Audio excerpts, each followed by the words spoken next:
Evropian. Kolegë të nderuar, desha të filloj me komentet e mia për këtë temë me rëndësi, diçka krejtësisht ndryshe. Dua t'ju falenderoj për takimin produktiv të ditës së djeshme, si dhe mbrëmjen e këndshme që e kaluam. Mendoj që përveç fjalimeve dhe shkëmbimeve që i patëm në takime, por edhe bisedimet jo formale rreth tryezës gjithmonë na mundsojnë që të futemi më thellë në çështje. Faleminderit për këtë. E tash, kur bëhet fjalë për gjendjen e sundimit të ligjit në Shqipëri, kjo është një nga problemet më me rëndësi. Në vitin 2016, Shqipëria e filloi procesin e vettingut dhe është finalizuar dhe është një proces ku gjithë personeli nga gjyqësori, prokurorët, gjyqtarët, janë nënshtruar një procesit të skrinimit dhe kjo është një proces i cili është shumë i vështirë, por në fund shpije deri te suksesi. Komisioni Evropian në raportin e vitit 2025 për sundimin e ligjit flet për depolitizimin e gjyqësorit dhe se ky proces në fund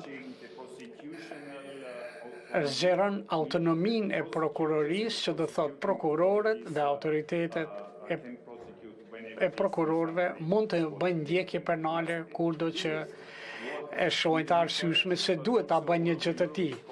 Në gjithë Evropën kjo quhet verbëria e drejtësisë, do thot pa parë se kush është, çfarë statusi shoqëror ka, çfarë afrie politike, statusin që ka, pra të gjithë ndiqen penalisht nëse është e nevojshme që kjo të bëhet. Së dyti, natyrisht ka shumë probleme dhe një listë gjatë e cila duhet të kryhet. Gjyqtarët e Këshillit të Lartë Gjyqësor dhe të gjykat ende do të thotë mbetet një çështje aty që duhet të zgjidhet.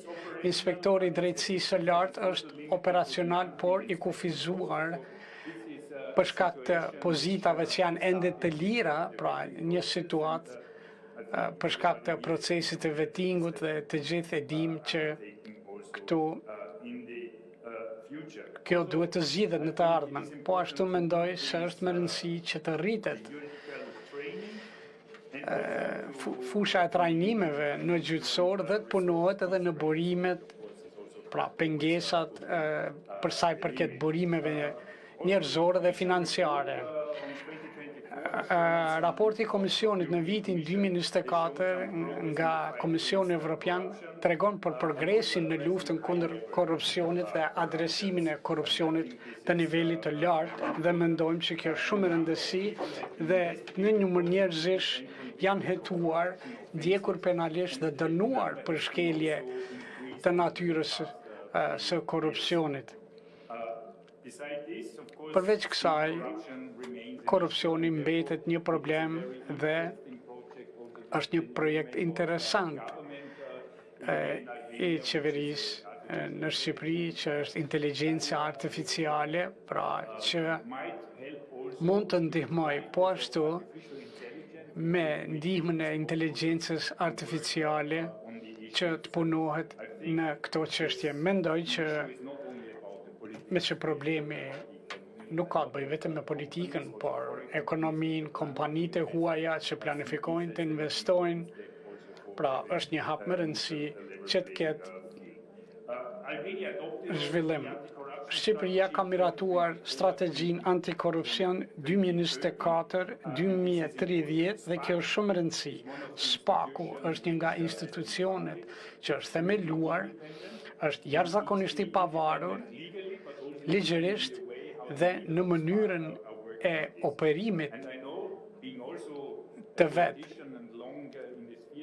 Unë jam politikan dhe gjithmonë kjo hapësirë kërkon diskutim, mirë po në fund duhet pranojmë që institucionet e pavarura marrin vendimet e tyre dhe në fund nuk është SPAK-u që i fut njerëzit në burg, po janë gjyqtarët që vendosin për rastet.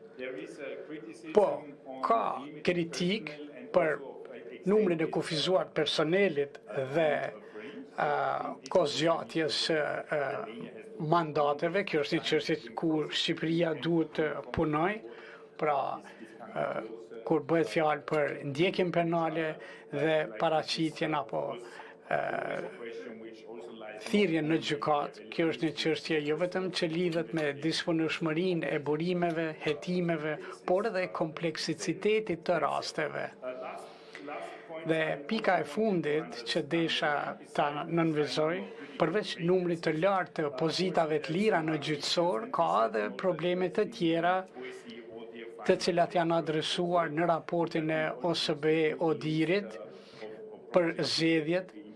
Pra përmendet një projekt që duhet të implementohet në të ardhmen, pra ligji për zgjedhjet, u përmend edhe dje, si dhe pronësia tek mediat dhe transparenca që duhet jetë diçka që duhet rregullohet, po ashtu rregulloria për financimin e fushatave, si dhe paraqiten apo të futen kufizimet. Dhe pika e fundit, dhe e shoh që zilja nuk ka ra ende për mua, dhe pika e fundit është se kam mësuar dje, duke diskutuar me kolegët, me ambasadorin e BE-s, ka projekte binjagëzimi në kuadër të BE-s, po dhe të shteteve anëtare, për shkëmbim të personelit të drejtësisë, krijimit të mënyrave të operimit, dhe është diskutuar se si mund vi deri te përmirësimi. Dhe kur flitet për sundimin e ligjit e korrupsionin,